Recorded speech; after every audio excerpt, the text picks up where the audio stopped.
ಮಾಷಾ ಅಲ್ಲ ಮಾಷಾ ಅಲ್ಲ, ಅಲ್ಲಾಹನ ಅದ್ಭುತಗಳು ನೋಡಿ. ಕೇವಲ ಒಂದು ಸಣ್ಣ ಬೀಜದಿಂದ ಒಂದೊಳ್ಳೆ ಮೆಕ್ಕೆಜೋಳ ಆಗಿದೆ. ಮಾಷಾ ಅಲ್ಲಾ.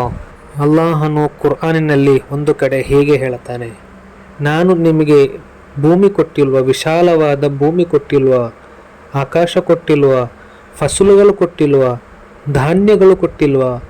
ಕೇವಲ ಒಂದು ಬೀಜ ಹಾಕುವುದರಿಂದ ಅದರಿಂದ ನಾನು ಒಂದೊಳ್ಳೆ ಫಸಲು ಕೊಡ್ತಾ ಇದ್ದೇನೆ, ಧಾನ್ಯಗಳು ಕೊಡ್ತಾ ಇದ್ದೇನೆ.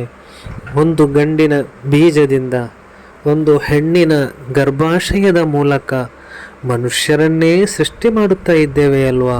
ಇಷ್ಟೆಲ್ಲ ಕೊಡ್ತಾ ಇದ್ರು ಮತ್ತೆ ಯಾಕೆ ನನ್ನನ್ನು ಸ್ಮರಣೆ ಮಾಡೋಕ್ಕಾಗಲ್ಲ?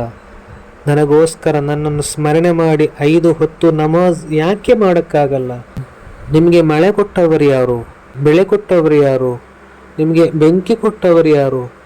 ನಿಮಗೆ ಆಹಾರ ಕೊಟ್ಟವರು ಯಾರು? ನಾವಲ್ಲವೇ ಅಂತ ಅಲ್ಲಾಹನು ನಮ್ಮ ಜೊತೆ ಪ್ರಶ್ನೆ ಮಾಡ್ತಾ ಇದ್ದಾನೆ.